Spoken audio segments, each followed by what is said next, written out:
Hello students, welcome to जीवन classes. आज हम बात करेंगे अप्लाइड मैकेनिक्स के ऑब्जेक्टिव वीडियो सेकंड के बारे में। अप्लाइड मैकेनिक्स की यह ऑब्जेक्टिव की सेकंड वीडियो है जो यूनिट फर्स्ट और सेकंड के बारे में हम बात कर रहे हैं। कल की वीडियो में हमने 19 क्वेश्चंस देखे थे, काफ़ी ज़्यादा इम्पोर्टेंट क्वेश्चन थे। आज की वीडियो में 20 से 40 तक हम क्वेश्चंस देखने वाले हैं। सो स्टूडेंट्स, स्टार्ट करते हैं आज की वीडियो। क्वेश्चन नंबर फर्स्ट है, बल का आघूर्ण क्या मापता है? बल का आघूर्ण क्या मापता है? What does the moment of the force measure?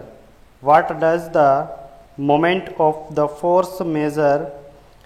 First option है किसी भी अक्ष के साथ वस्तु के घूमने की प्रवृत्ति। सेकंड, किसी भी धुरी के बारे में वस्तु की जड़ता का आघूर्ण। थर्ड, वस्तु पर कार्य करने वाले एकल बल द्वारा निर्मित बल आघूर्ण। या नंबर फोर्थ ऑप्शन है वस्तु पर कुल कार्य जो बल द्वारा किया जाता है।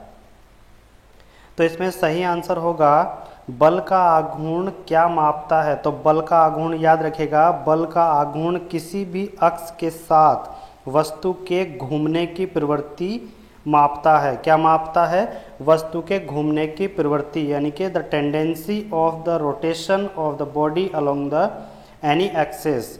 The tendency of rotation of the body along any axis, यानी कि बल का आघूर्ण किसी भी अक्ष के साथ वस्तु के घूमने की प्रवृत्ति मापता है। क्वेश्चन नंबर सेकंड की बात करते हैं।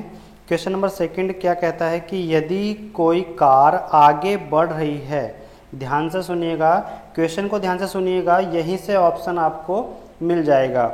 यदि कोई कार आगे बढ़ रही है, क्या कह रहा है वो? यदि कोई कार आगे बढ़ रही है तो टायरों के घूमने के कारण, ध्यान से सुनिए, टायरों के घूमने के कारण बल के आघूर्ण की दिशा क्या है? यदि कोई कार आगे बढ़ रही है, माइंड में इमेजिन कीजिएगा, तुरंत आपको ऑप्शन टिक होगा। यदि कोई कार आगे बढ़ रही है तो टायरों के घूमने के कारण बल के आघूर्ण की दिशा क्या है? If A car is moving forward, what is the direction of the moment causes by the rotation of the tires? तो फर्स्ट ऑप्शन है यह अंदर की ओर जा रहा है, अर्थात दिशा कार के अंदर की ओर है। सेकंड ऑप्शन है यह बाहर की ओर जा रहा है, अर्थात दिशा बाहर, कार के बाहर की ओर है। थर्ड ऑप्शन है यह आगे बढ़ रहा है, अर्थात दिशा कार की गति के आगे की दिशा की ओर है। यहाँ पर फोर्थ ऑप्शन हमें दिया हुआ है कि यह पीछे की ओर जा रहा है, अर्थात दिशा कार की गति के पीछे की ओर है। तो यहाँ पर क्वेश्चंस को एक बार और रिपीट कीजिएगा। यदि कोई कार आगे बढ़ रही है, यानी कि कार को आगे बढ़ाया जा रहा है, तो टायरों के घूमने के कारण, टायरों के घूमने के कारण बल के आघूर्ण की दिशा क्या है? तो ऑप्शन हो जाएगा यह बाहर की ओर जा रहा है, अर्थात दिशा कार की बाहर की ओर होगी। देखिएगा यहाँ पर अगर हम इस कार को बना दें, ठीक है, मान लिया ये हमारे पास एक कार है, ठीक है, ये हमारे पास एक कार है, ठीक, ये कार बन के आई। अब इस कार को हमने क्या किया कि ये आगे की ओर मूव कर रही है, ठीक है, तो ये पहिया कहाँ जा रहा है? ये पहिया बाहर की ओर जा रहा है, इधर की साइड में, ठीक है। तो दिशा जो होगी वो कार के बाहर की ओर होगी, यानी कि कार के बाहर की ओर होगी, आगे की ओर होगी, ठीक है। तो यहाँ पर जो यदि कोई कार आगे बढ़ रही होती है तो उसमें घूमने के कारण जो बल के आघूर्ण की दिशा है वो क्या होगी?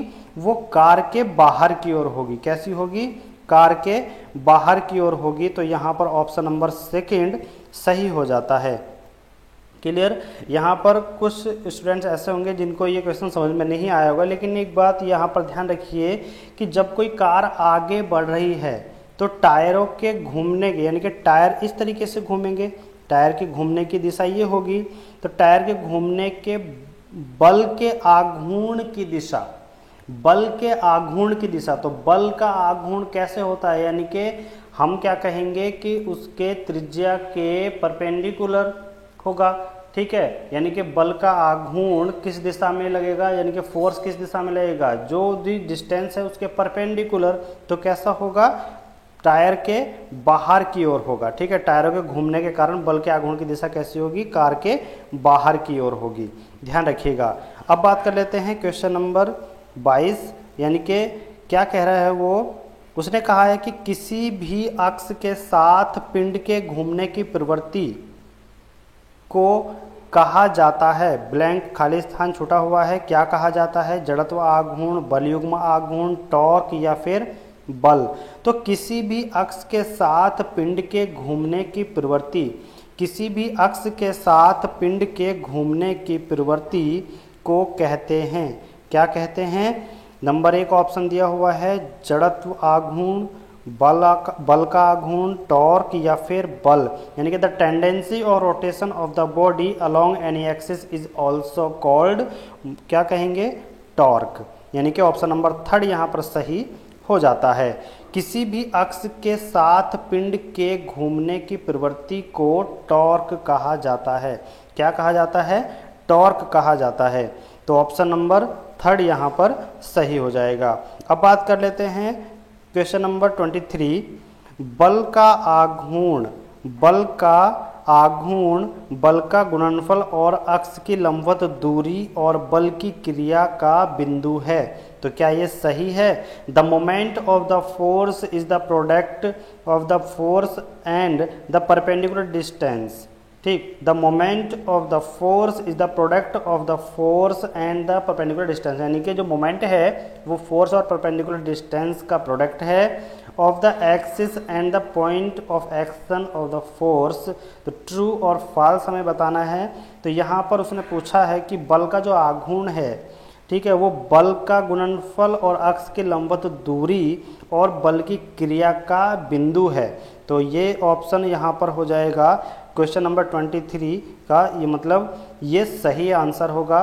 तो जो बल का आघूर्ण होता है वो बल का गुणनफल और उसके अक्ष के लंबवत दूरी के गुणनफल के बराबर होता है, यानी कि बल की क्रिया का एक बिंदु है। यानी कि मान लो यहाँ पर अगर कोई भी हम एक एक्सिस माने और ये कोई पॉइंट है ए, इस पॉइंट से यहाँ पर हमने क्या किया, एक फोर्स को लगाया P, इस फोर्स से ये दूरी है R। तो यहाँ पर A पॉइंट पर जो भी हम अगर मोमेंट निकालेंगे, आघूर्ण निकालेंगे, इस P बल का A पॉइंट पर आघूर्ण कितना हो जाएगा, P इंटू R हो जाएगा, यानी कि जो भी इसके लंबवत दूरी है इस फोर्स के, उसके गुणनफल के बराबर हो जाएगी किसी एक पॉइंट पर। तो ये क्या हो जाएगा, ट्रू हो जाएगा। ठीक है, तो ऑप्शन नंबर ए यहाँ पर सही हो जाता है। बात कर लेते हैं नेक्स्ट क्वेश्चन की। नेक्स्ट क्वेश्चन वो क्या कह रहा है, इसको ध्यान से देखिएगा, इस तरह के क्वेश्चन बन सकते हैं। और हाँ स्टूडेंट्स, याद रखिए कि जो भी न्यूमेरिकल टाइप क्वेश्चन होंगे, जो भी न्यूमेरिकल टाइप क्वेश्चन होंगे उनको मैं अलग से एक वीडियो में आपको प्रोवाइड करा दूंगा। ऐसे क्वेश्चन आ सकते हैं कि डायरेक्टली जो फॉर्मूले बेस्ड होते हैं, फॉर्मूले में जो वैल्यू रख करके डायरेक्टली सॉल्व होते हैं, ऐसे क्वेश्चंस को वो ऑब्जेक्टिव में रख सकता है। तो हम क्या करने वाले हैं कि ऐसे क्वेश्चंस को अलग से एक वीडियो में आपको टोटल सॉल्व करके हम देने वाले हैं। तो फ्रेंड्स बने रहिएगा आपके अपने यूट्यूब चैनल जीवन क्लासेस में, और चैनल को सब्सक्राइब करिएगा, अपने फ्रेंड्स के साथ शेयर करिएगा, वीडियो को लाइक करते रहिएगा। लाइक करने से हमको एक पॉजिटिव इफेक्ट मिलता है, जिससे कि आपको और भी अच्छी से अच्छे क्वेश्चंस हम आपको प्रोवाइड करा सकें। सो स्टूडेंट्स देखते हैं क्वेश्चन नंबर 24 क्या कहता है कि बिंदु टी के परितः आघूर्ण ज्ञात कीजिए। बिंदु टी के परितः आघूर्ण ज्ञात कीजिए। बिंदु टी कहाँ पर है, बिंदु टी है यहाँ पर, ठीक है, बिंदु टी यहाँ पर है ये। तो यहाँ पर हमें क्या करना है, आघूर्ण ज्ञात करना है। तो आघूर्ण को याद रखिए, जो भी आघूर्ण होता है यानी कि मोमेंट होता है वो क्या होता है, फोर्स इनटू क्या होता है, फोर्स इनटू जो परपेंडिकुलर डिस्टेंस है वो हो जाएगा, ठीक है, फोर्स इनटू परपेंडिकुलर डिस्टेंस होता है। तो हमारे पास जो फोर्स है वो कितना है, वो है हमारे पास 50, और जो डिस्टेंस है, डिस्टेंस हमारे पास कितनी है, यानी कि जो डिस्टेंस है वो है हमारे पास 0, क्योंकि इसी पॉइंट पर हमें निकालना है और इसी पॉइंट से ये फोर्स जो है लग रहा है। तो जिस पॉइंट से अगर कोई भी फोर्स लगा हुआ हो किसी भी डायरेक्शन में, उस पॉइंट पर क्या होगा, मोमेंट 0 हो जाता है। तो यहाँ पर ऑप्शन नंबर हमारे हो जाएगा फर्स्ट, तो आंसर हो जाएगा 0। और याद रखिएगा, अगर वो कह दे कि 0, यहाँ पर अगर उसने दिया हो कि, देखिए ध्यान से, यहाँ पर अगर वो कह दे कि 0 न्यूटन पर मीटर, एक ऐसे ऑप्शन दे देगा, एक दे देगा 0 न्यूटन मीटर, ठीक है। तो यहाँ पर आपको कंफ्यूज नहीं होना है, यहाँ पर जो ऑप्शन होगा वो होगा 0 न्यूटन मीटर का, क्योंकि जो मोमेंट होता है वो क्या होता है, बल गुना उसका जो परपेंडिकुलर डिस्टेंस होती है वो हो जाता है। तो डिस्टेंस जो होती है वो मीटर में होती है और बल जो होता है वो न्यूटन में होता है। तो आपको ये गलत करना होगा और ये आपका सही हो जाएगा। तो सही क्या होगा, हमारे पास ऑप्शन नंबर फर्स्ट सही हो जाता है। तो आप यूनिट्स को याद रखिएगा, यूनिट सबसे ज़्यादा इम्पोर्टेंट है। तो क्वेश्चन नंबर 24 इसका आंसर हो जाएगा 0। आप देखिएगा क्वेश्चन नंबर 25 क्या कह रहा है कि आघूर्ण अक्ष बल के तल और दूरी के लंबवत दिशा में है। आघूर्ण अक्ष बल के तल और दूरी के लंबवत दिशा में है। The moment axis is in the direction perpendicular to the plane of the force and the distance. तो यहाँ पर हम कह सकते हैं कि जो आघूर्ण अक्ष है वो बल के तल और दूरी के लंबवत दिशा में है। तो क्वेश्चन नंबर 25 का आंसर हो जाएगा सही, ठीक है। यानी कि जो आघूर्ण अक्ष होता है वो बल के तल और दूरी के, जो बल का तल है और दूरी है उसके लंबवत होता है। तो यहाँ पर आंसर हो जाएगा ट्रू, ऑप्शन नंबर ए यहाँ पर सही हो जाएगा। बात कर लेते हैं क्वेश्चन नंबर 26 की। देखिएगा 26 क्वेश्चन एकदम कंसेप्ट वाला क्वेश्चन है, इसको ध्यान से देखिए। यदि आप अपनी कलाई का उपयोग, क्या कह रहा है वो, कि यदि आप अपनी कलाई का उपयोग करके और इसे घुमाने की दिशा में वस्तु पर लगाए गए बल के कारण होने वाले आघूर्ण की दिशा के बारे में जान रहे हैं, तो निम्न में से कौन सा सही नहीं है। याद रखिएगा, आपको सबसे ज़्यादा इल्झाने वाला जो भी पॉइंट होगा वो होगा यहाँ से, यानी कि सही नहीं है। उसने पूछा कि कौन सा गलत है, तो हमें गलत बताना है, ये उसने पूछा है। तो ध्यान से एक बार और क्वेश्चन पढ़ लीजिएगा। यदि आप अपनी कलाई का उपयोग करके और इसे घुमाने की दिशा में वस्तु पर लगाए गए बल के कारण होने वाले आघूर्ण की दिशा के बारे में जान रहे हैं, तो निम्न में से कौन सा सही नहीं है। If are you getting to know about the direction of the moment causes by the forces applied on the body by using your wrist and curling it in the direction of the rotation, then which of the following is not right। तो जो right ना हो हमें वो बताना है। तो हमें यहाँ पर ऑप्शन दिख रहे हैं। ऑप्शन नंबर फर्स्ट है अंगूठा बल की दिशा का प्रतिनिधित्व करता है। सेकंड ऑप्शन है अंगूठा आघूर्ण की दिशा का प्रतिनिधित्व करता है। थर्ड ऑप्शन है उंगलियां बल की दिशा का प्रतिनिधित्व करती हैं। और फोर्थ ऑप्शन है आप अपनी कलाई को जिस दिशा में घुमाते हैं वह बल के संपर्क बिंदु से रोटेशन की धुरी तथा रोटेशन की धुरी तक की दूरी की दिशा की ओर होता है। तो ये ऑप्शन तो कभी हो ही नहीं सकता। बात कर लेते हैं ऊपर के तीन ऑप्शन की। उंगलियां बल की दिशा का प्रतिनिधित्व करती हैं, तो उंगलियां बल की दिशा का प्रतिनिधित्व नहीं करेंगी, तो यहाँ पर ये ऑप्शन भी गलत हो जाता है। बात कर लेते हैं अंगूठा आघूर्ण की दिशा का प्रतिनिधित्व करेगा। तो आप याद रखिएगा, यदि आप अपनी कलाई का उपयोग इस तरीके से करते हैं कि कलाई को जो घुमाने की दिशा है तो उस पर वस्तु पर लगाए गए बल के आघूर्ण, ठीक है, बस बल के कारण जो आघूर्ण की दिशा है उसके बारे में हम किसी को बता रहे हैं, तो जो हमारा अंगूठा है वो आघूर्ण की दिशा का प्रतिनिधित्व करता है। यह आंसर आपका सही हो जाएगा। तो इसमें option number B is correct. Option number B आपका करेक्ट आंसर होगा। यानी कि यदि आप अपनी कलाई का उपयोग करके और इसे घुमाने की दिशा में वस्तु पर लगाए गए वस्तु पर लगाए गए बल के कारण होने वाले आघूर्ण की दिशा के बारे में जान रहे हैं, तो निम्न में से कौन सा सही नहीं होगा? तो अंगूठा जो है वो आघूर्ण की दिशा का प्रतिनिधित्व करता है? नहीं करता है। तो यहाँ पर यह आंसर आपका सही हो जाएगा, क्योंकि उसने कहा है कि जो सही नहीं है वो बताना है। ठीक है, तो यहाँ पर जैसे उसने कहा था कि आप अपनी कलाई को जिस दिशा में घुमाते हैं वह बल के संपर्क बिंदु के रोटेशन की धुरी तक की दूरी की दिशा की ओर होता है, तो ये गलत नहीं हो सकता है। ठीक है, तो ये आंसर आपका नहीं हो सकता, क्योंकि उसने गलत पूछा है। ठीक है, उंगलियां बल की दिशा का प्रतिनिधित्व करती है, बिल्कुल गलत हो जाएगा। अंगूठा बल की दिशा का प्रतिनिधित्व करता है, ये भी गलत हो जाएगा, क्योंकि इसने गलत ही पूछा है, तो जो सही होगा हम उसको गलत करेंगे।